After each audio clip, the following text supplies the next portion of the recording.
Hello and welcome to another instalment of Let's Grill John. My name's Phil Makepeace. This is John McKenzie up here. How is John today?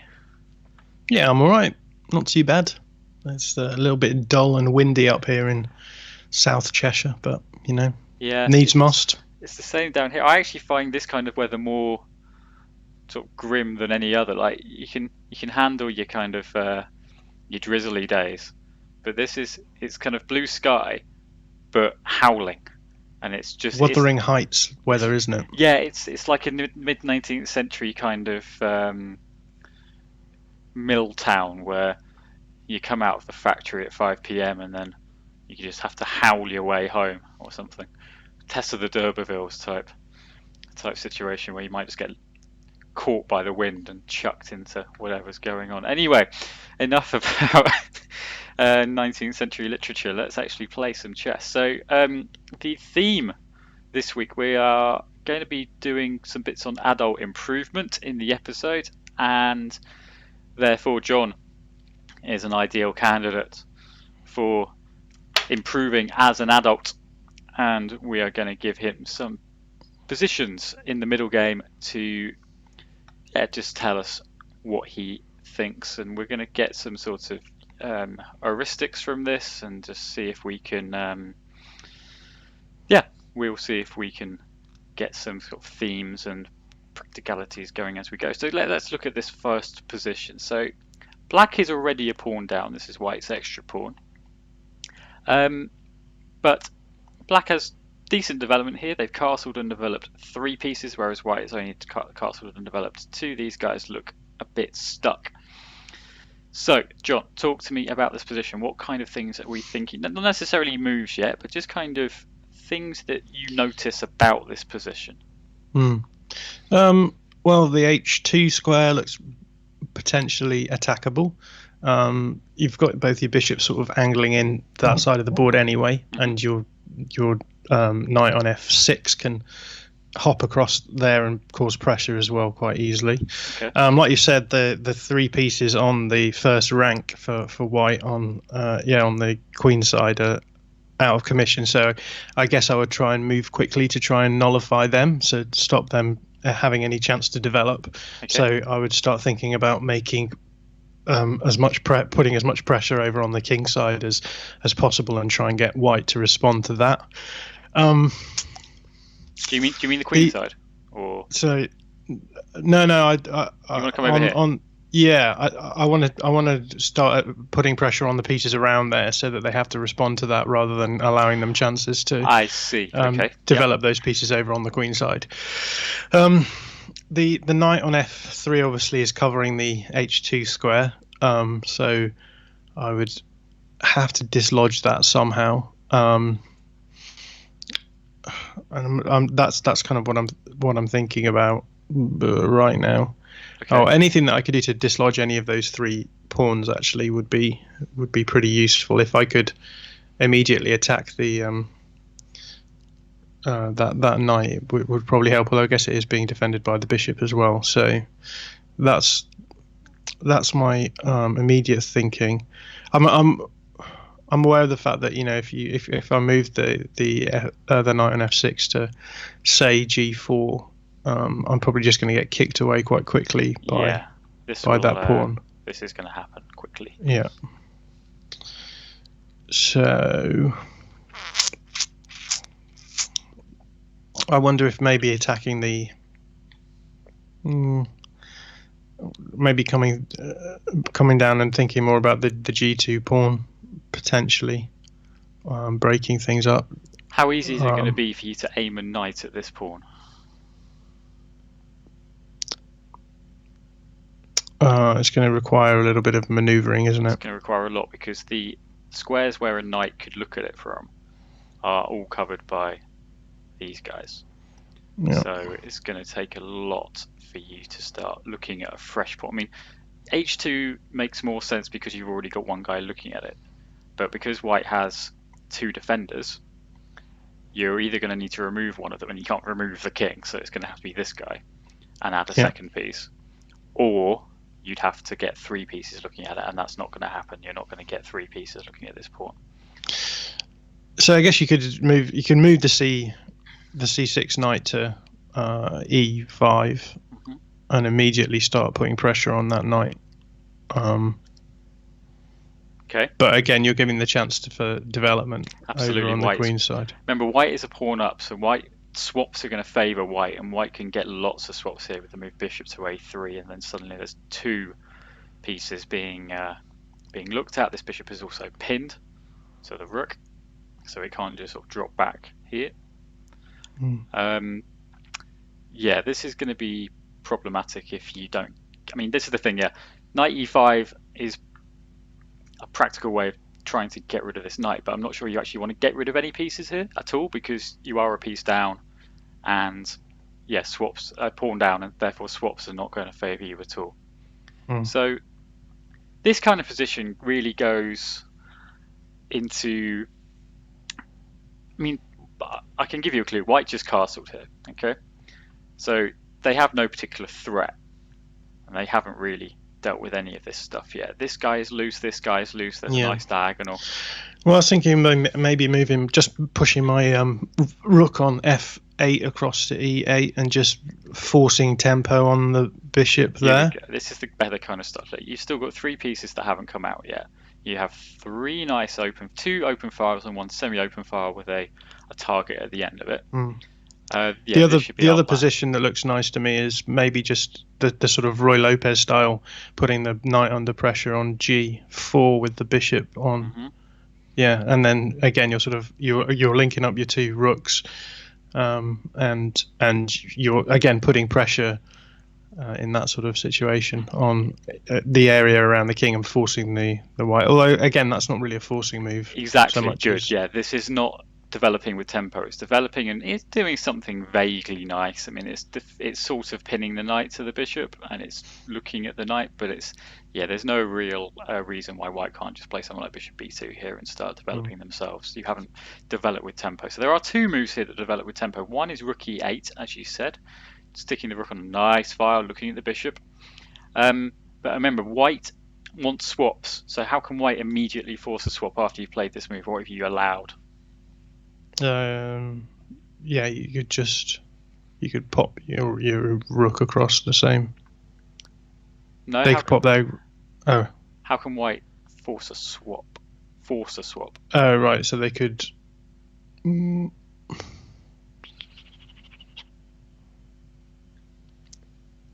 they could move their bishop to b5. Yeah, here we go. And you've got this pin here, so this knight can't get out of the way, and these pieces are going to fall off the board. Hmm. And yeah, the more pieces that fall off the board, the more this extra pawn is going to count. So we need a different forcing move here. So what are the forcing Bishop moves? to c5. Do you mean f5? F5. Sorry. Yeah, there we go. Bishop to f5 is the move. Basically, yeah, here we have a situation where you are bringing out your last remaining minor piece because the thing is, John, we've got three files. So we're not quite sure whether we want rooks here and here, or here and here, or here and here. We don't know that yet. So committing this rook to e8 is wrong for that reason as well. I'm not saying it's a bad square for it, but we might want them here and here instead. You just don't know. But what we definitely want to do is get this bishop going. And developing any minor piece with tempo is a really good idea. So bishop f5, just looking at the extra pawn, is definitely the way forward. There aren't many moves here for white either. I mean, they can start developing with knight a3 to defend it. But at the very least, this knight now looks a bit silly. It's tied to the defense of the pawn.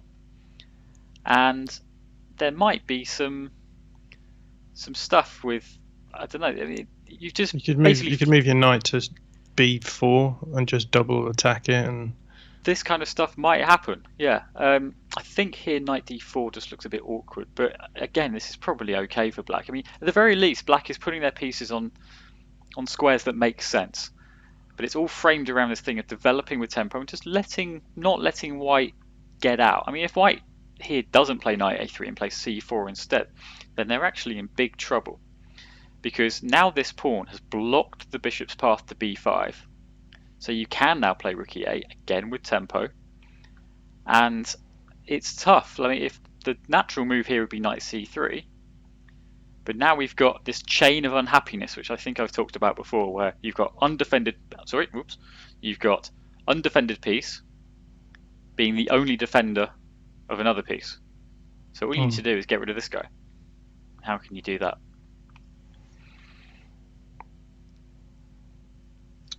You could move your knight to e4, or Knight to e4 would, if you're going to attack a piece, you ideally don't want to do it with the same one of your piece, because whenever you do that, they can just get rid of that themselves. So a pawn attacking a pawn can always be taken, bishop attacking a bishop can always be taken, etc. So we want a different piece. You could just push a bishop onto e5. That would be taken by this guy. Oh yeah, sorry. It's alright, slow down. You're okay. b4. Yeah, here we go. And this wins a piece. Nothing that can be done. This chain of unhappiness is one of these is going to drop. Okay, so after bishop f5, white is still doing fine. White is a pawn up. They can play, as we said, knight a3, but it's just a bit awkward. And you're just forcing black into making moves they don't necessarily want to play. And you can just keep going with this sort of tempo thing of just, I don't know, rook a d8, something like this. Just sensible moves. And because all your pieces are centrally focused, yeah, things will happen from here. This pawn might start to drop. These files might start to become significant. All of this stuff can work. So for the next position, I'd like to think about, there's a little mnemonic I've got for you. You may wish to write this down. I'm going to put it on our screen now, but you won't be able to see this, but never mind. Okay, it's my cat keeps purring quietly. MCKPQ. Now, what might those 5 words, those 5 letters indicate? So we've got 5 words, MCKPQ. Move? No, so we're thinking, basically, in any position, particularly in the middle game, we're thinking of 5 things just to do an assessment. And then we can start to inform those plans. Okay? So, M. Middle? No. Well, so center. So that'll be C. So you've got the C. P is position, presumably. No. Oh. Q presumably is queen. Nope. It's quality of minor pieces. So we're comparing. Can't believe I didn't get that one. Well, yeah. I mean, that's the last one to think about. So these are kind of in order of the way you think about them. So simple stuff, John. What M would you think about first if you're just looking at the position for the first time?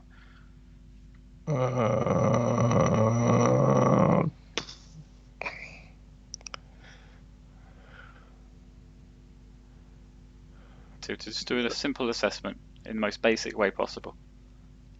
What could that be like an M? What, as in like just sort of basic?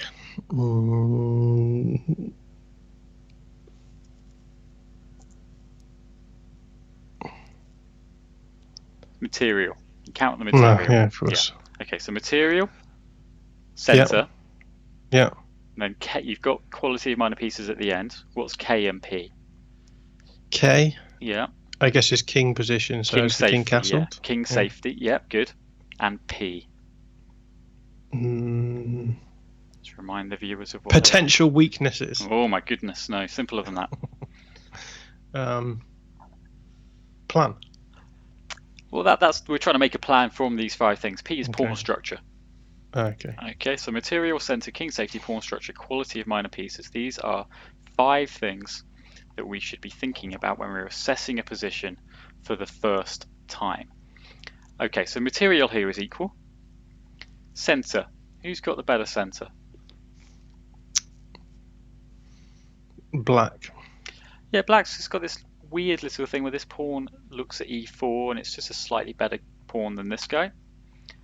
But yeah, the pawns are very weird. You've got this sort of Othello style structure where they're all looking at squares where the other piece should be, really. I mean, these guys are normally swaps.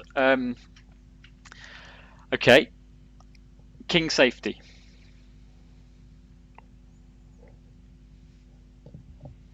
Yeah, we've castled and they haven't. Just as simple as that. If your opponent hasn't castled and you have, what kind of thing should you be trying to do? Well, there's an open file, There E we go. file potentially, so Right. you get a discovered attack with moving the queen or So the rook across. there's that kind of stuff. What else? How else does it inform your plan if your opponent hasn't castled? Not just thinking about the Um, E file, we might be thinking about what well, else? I guess potentially we don't know which way they are going to castle if they are going to castle. Okay. So So therefore, what would be a good idea? try and force them to have to move the king in some way. Well, just stop them castling in the first place. Yeah. Mm. So how can you do that? Well, by getting a piece stopping them from castling or forcing the king to move. Okay, so let's go rook e1. So we've got this, and then black is going to block it. Can you see a way here to stop black castling? You could stick your bishop on h6. Here we go. Right, so this is a very simple plan here. Stick the rook on the open file if black does not deal with it, which they might have to, I don't know. Either way, this bishop now looks at f8. You can't castle through check, that's not possible. So yeah, we've just done a simple two-move thing of developing two pieces with tempo. Rook e1 probably forces bishop e7. Though actually, I think the best move here is probably king f7. It's a weird one, but yeah, black is probably going to castle manually here. Just do this kind of stuff. Yeah, because you're inevitably going to have to do that anyway, right? Yeah. Given the situation. So, but yeah, after bishop h6, you've developed twice with tempo. This bishop is now stopping the king moving. So this is a good plan. Of the other things in this position, pawn structure and quality of minor pieces don't really come into it because I'd say the pawn structure is almost symmetrical. Black has, well, I suppose bishop h6 is possible because these pawns have moved, right? So there's some little oles on the black squares. But yeah, pawn structure is almost symmetrical, so we can forget that. We can forget material, it's equal. Center hasn't really been, there's nothing really that we can do about it even if we suggest that black has a slightly better one. So yeah, this is the kind of stuff that we're thinking about. Just when looking at a position, we're judging these various things. And it's a case of if your material down, then that obviously informs a lot of things. Very simply, you need to really use the pieces you have to try and get it back. You shouldn't really be doing swaps. If you've got more territory in the center, if you've got, say, 3 of the central squares or something, versus 1, then it's easier for you to attack, or it should be at the very least. Why is that? Say that again. Why is it that if you have more central control, that it's easier to attack? Because the king's in the center? No, just generally, just if you have. Oh, because you've got more scope usually with your minor pieces, right? Well, your long-range pieces, yeah. They can look further. You can have bishops raking through the center, but not just that, but it also stops your opponent from having raky long-range pieces. So Reiki is something entirely different, isn't it? Yeah, they have a head involving massage. stones. They have a head massage while they do it. Yeah. Okay, so center control is always going to be important at every stage of the game for that reason. Pawn structure. If we've got a bad pawn structure, we've got lots of islands, then that's something we can try to rectify by getting rid of those weak pawns or by destabilizing black's pawn structure in return. And quality of minor pieces, that's going to be a thing that, yeah, we're just going to try to put our pieces on better squares. Or if you've got a thing where you say your light squared bishop is bad and theirs is good, you can try and swap them off, something like that. So with those things in mind, let's look at another one.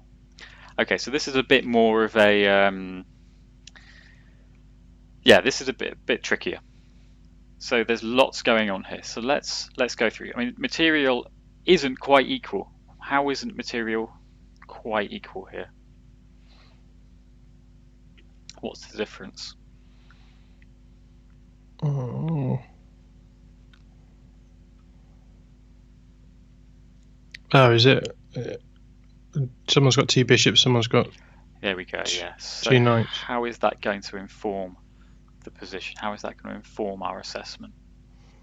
So we'll look at the colour of squares to determine whether or not. Potentially, yeah. So white has this extra dark squared bishop, and if you can get it going, then that would be good. However, at the moment, all of these pawns, including your own, are kind of in the way, aren't they? So that's going to be a thing. This knight, I'd say that this extra knight is definitely better than your extra bishop at this moment. So that's something to consider. Centre, I think we can fairly comfortably say that it's about equal, but maybe white, because they've got these 4 pawns versus 3.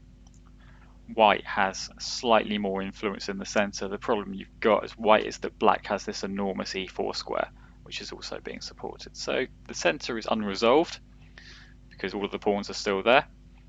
But if we can grab some more territory, that's a plausible way of doing it. King safety, yeah, white hasn't castled yet, but is this such a big deal in this position?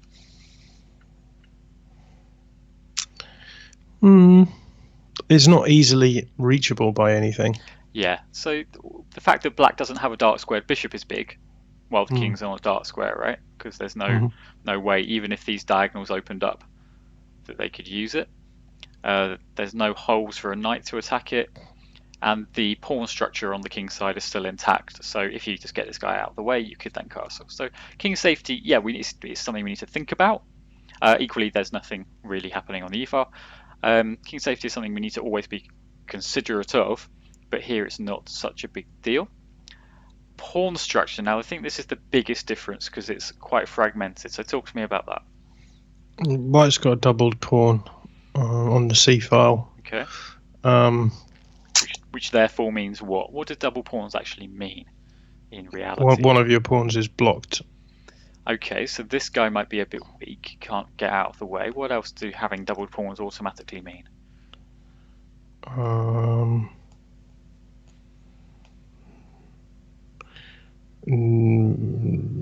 Not sure. Okay, so if you have double pawns, therefore you definitely don't have pawns on every file. Right. So what do you think I mean by this? You've opened a file somewhere. So long term, there might be stuff on the B file, for example. Long term, your rook might be a bit happier than theirs. In this position, it also means that you have a weakness.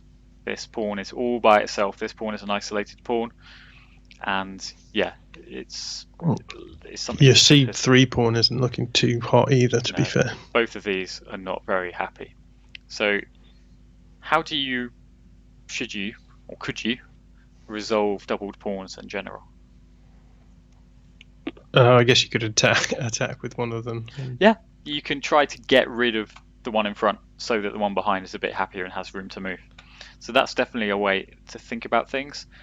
And quality of minor pieces, well, we kind of discussed that already with material, so they can go in hand when you've got a bishop versus knight thing. Yeah, making this bishop happier is definitely going to be a consideration. Equally, these guys face off naturally because they're both light squared bishops. Black's is clearly a much better piece. So in a game, it might take a couple of minutes to go through all that, right, and work out what's happening and what's significant. And this is the point. And these moments can be reached where, yeah, you're not quite, there's nothing, because let's say a game is like 35, 40 moves long generally. Let's say 40 to keep the numbers easy. Of those, you've probably got 8, 9 moves in the opening. Let's say 8, where you're just putting your pieces on sensible squares, responding to anything that happens in the center, and it's all fairly simple. You're going to have probably 10, maybe 12 moves, which are either escaping a check or recapturing a piece or just responding to an attack. So that's already half the game, right? 8 plus 12, 20. it's then the other 20 moves where the meat of the game comes in, and you've probably got a chance to make 3 or 4 plans. 3 or 4 or 5 move plans, maybe slightly longer depending on what's happening. And this is one of those positions where you've got an attack here, but there's lots of different factors which are going to go into how you respond to this. Okay, so based on all of that, let's have a plan and a move, please. Well, you've obviously got to defend the c3 pawn, and you could either drop your bishop back onto b2 and sit it up on the long diagonal, but you've got a double pawn there, and so you're not going to open that diagonal up for a while, which makes me a little bit reticent about making that move. The other option is to, I guess you could push your queen to d3, and then you're both attacking the knight, and so you're forcing some sort of tempo move. And I guess the best way for them to, I guess there's 2 different pawns they could use to defend that, but you could also maybe rectify your double pawn as well if they elect to go with the d pawn, which I suspect they wouldn't do for that reason. But other than that, I don't know. You're going to want to get your rook onto the b file at some point, and you're going to want to get your bishop out somewhere. So try and tie it all together. All those 5 things.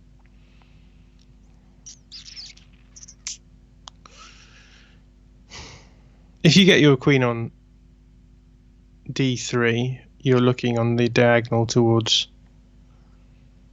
h7. Okay. And then you can kick away the bishop, the knight. Even if the knight's defended, you can get your own knight onto d2. Okay. No, because then if he swaps it off, then you're just going to end up wasting time. Right.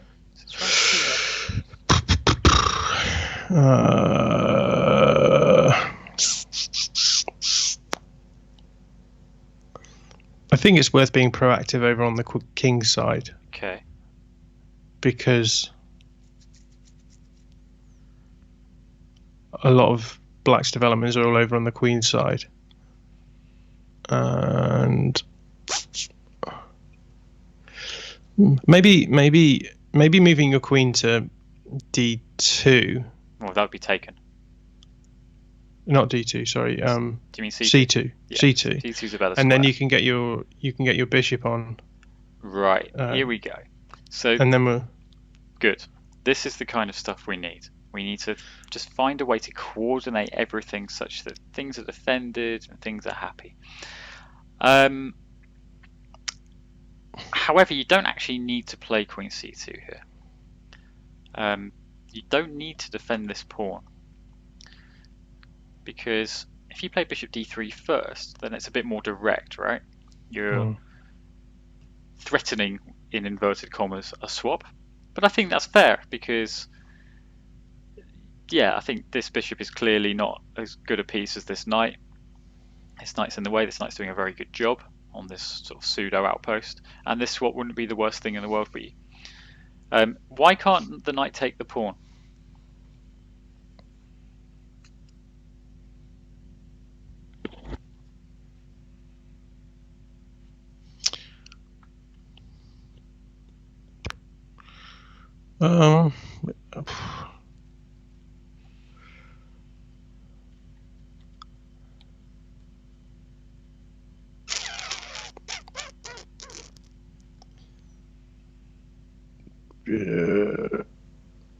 Why can't that knight take the pawn? What have you got available to you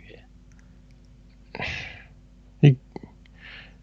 You could just, well, I don't know. You're always only like a forced king move away from doing something yourself, but I can't see anything dangerous from doing that. Talk to me about the knight. The knight's put itself in danger. Why? It's not defended. Yeah. So loose pieces drop off. How can we make this knight drop off?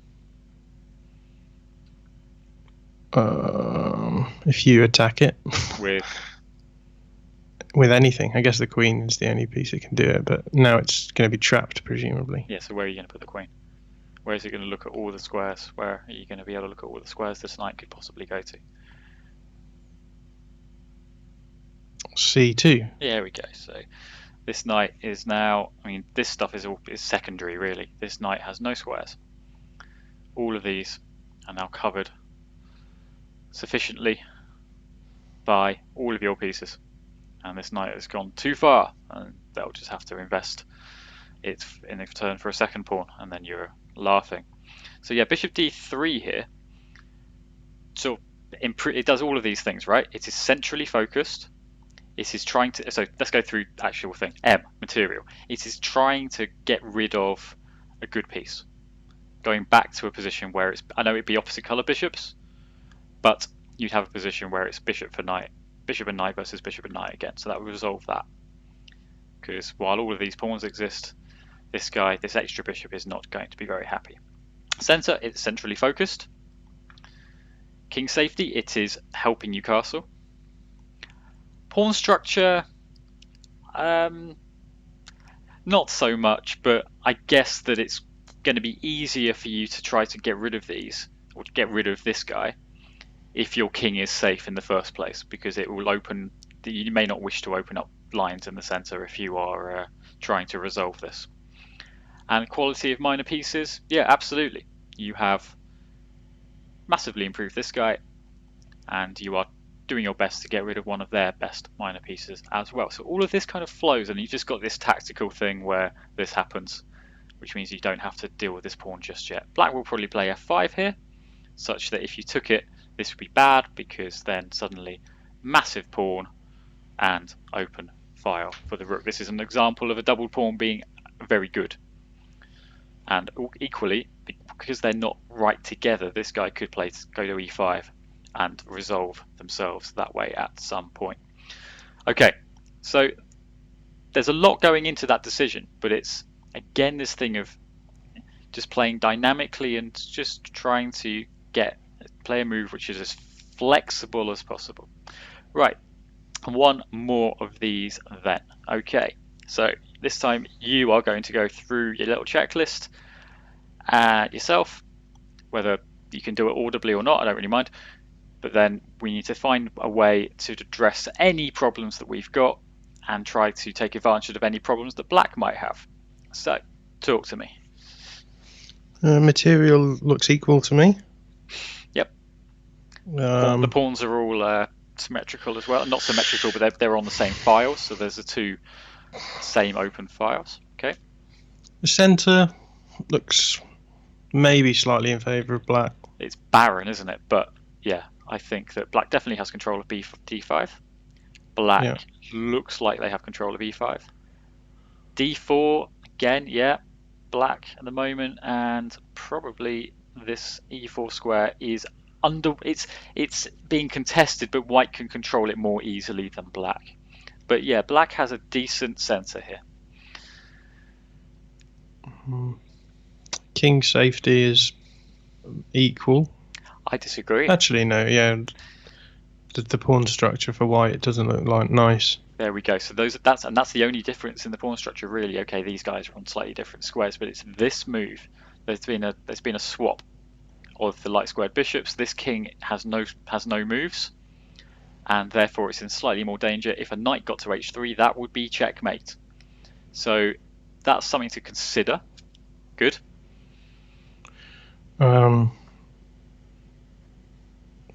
Position of minor pieces. Yeah, quality of minor pieces. Because we've got the same one, so let's face them off here. Let's do a little kind of my one top trump style. My one's better than yours. Talk to me about the white's got a better bishop. Do they? Maybe. It's unclear. It's unclear. This guy's on a longer diagonal, but this guy's more active, and it's doing stuff against the king potentially and pinning this pawn, which might be important. It's also they're both looking at the same central square, but white is looking at two central squares in theory if this knight gets out of the way. So I'd say it's unclear.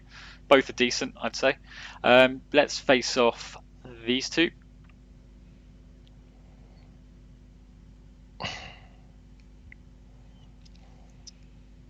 I think black's better. Why? because it can easily get to the g4 square. Is that going to be important? Maybe not. I'd say they're about equivalent. They both look at the same central squares. Oops. The black knights are being defended by one another. I don't know if that's important.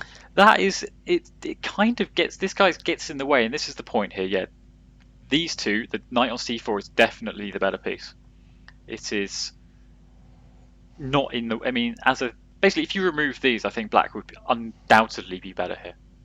I don't think there'd be a question.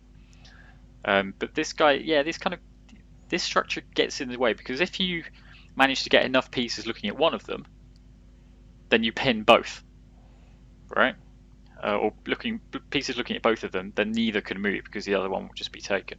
So this structure is good in the opening because you can have them supporting each other, or having them easily replace each other if one moves. But here it's not necessarily an advantage, and this guy's a bit stuck. There's no way of getting anywhere. All of these squares are not available. Okay, good. So all of that considered, let's find a plan and a move here for white. How are we going to play here? This is not easy. There's probably 5 or 6 candidate moves here, and candidate plans.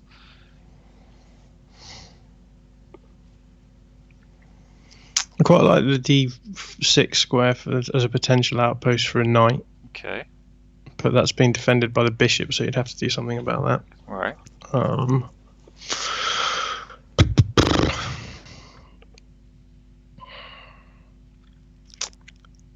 And I guess, moving the c3 bishop will open up the file for the dark squared bishop. So you could maybe. Do you mean moving the c3 knight will open up the diagonal? Yeah, sorry. There we go. Okay. So the c3 knight could go to a4 as a potential way of kicking that bishop, but you're then putting your knight in a combine the horrible ideas, position. John. You're saying two good things here, but then this is the point, and this is where middle game improvement really steps up, when you can combine those two ideas that you've just had. So if you go to b5. Here we go. Right. So and then you can double up your knights together. You get rid of the knight. You get rid of the knight out of the way of the bishop, and you have this idea of plonking it in here. This is it, John. This is the where you've combined two ideas. You've got two good things here. You're saying, right, I want to get these pieces going. Maybe this knight's in the way, and then the next step is to try and combine them. Okay, and knight b5 does that perfectly. What else does knight b5 do? Think about particularly these pieces. How is black going to improve that knight or make yours worse? Improve which knight, sorry? Improve this guy. Or make yours a worse piece. How is that going to be a thing for black? I suppose moving to e5. No, you don't want to do that because you're just going to lose it. Yeah. How is black going to make this piece unhappy and therefore make this guy happier? It's not in a great position, that knight, is it?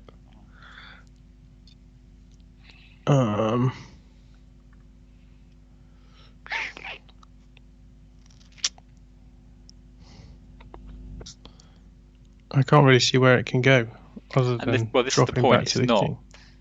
Black can play. So you can push your pawn, yeah. So it clears space for the knight. It kicks this guy, gains a bit more territory, but it also, by pushing this pawn, gains space, and this knight can't now come here. Yeah. So knight b5. So it's almost as much a holding move as anything else. Knight b5 stops that idea as well. Takes the vacant square, restricts these guys automatically, and yeah, it just has this very simple plan. And this is why it's the best move. 3 ideas. Just keeps restricting the knight, threatens to jump in, and clears space. And you found 2 of those 3 ideas, and you didn't need the third one to. It just happened that it also dealt with it, right? But when you're thinking about these things in the middle game, this is absolutely the correct process. Just going through little things and just going, right, this is what's happening. And then you start to look for active ideas or start to look for ways to restrict your opponent.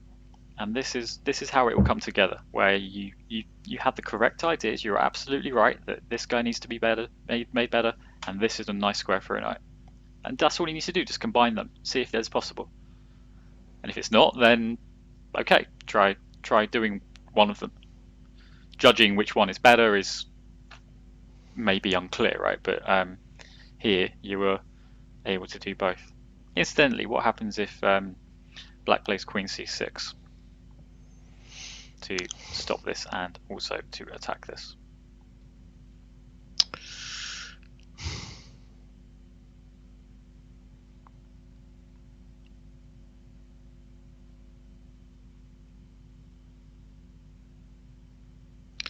You could just push your a pawn. Yeah, I think a4 is good, and if a6, we can then just put this knight. We've given up on d6, but we just transfer it to d4, and this is also a very nice square for the knight.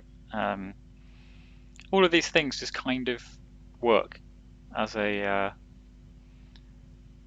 sort of middle game tool. Good, right, so we've got our little checklist there, and going forward I'm sure you can use that if you play some longer games. That's the thing about Blitz. You don't really get this opportunity. You're playing much more first kind of plan you see you're going to go for. But yeah, in longer games, this is where it's going to... your level will go up exponentially if you continue to think in this way. How was that? Yeah, good. Sorry, my brain hurts, but...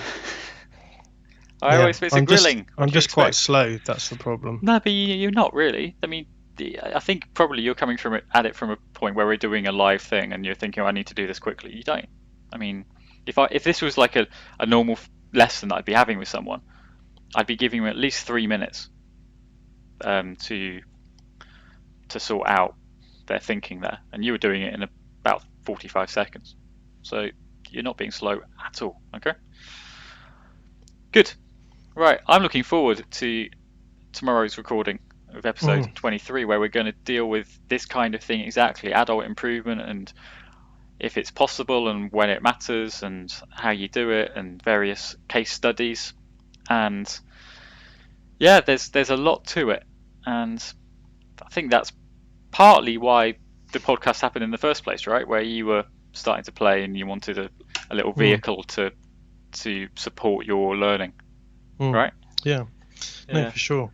It should be a fun chat tomorrow. We'll do that, and then it'll be out for you guys on Thursday night, Friday morning, whichever time zone you're in. Right, thank you very much, John. That was a longer Let's Grill John than normal, but that's what we want. And I'm back tonight at 9 PM with the First to Four Blitz Challenge match against International Master Tom Rendell. But we'll be back next Monday, I am sure, with another Let's Grill John. So thank you very much, John. Thank you. Thank you, guys, and see you soon.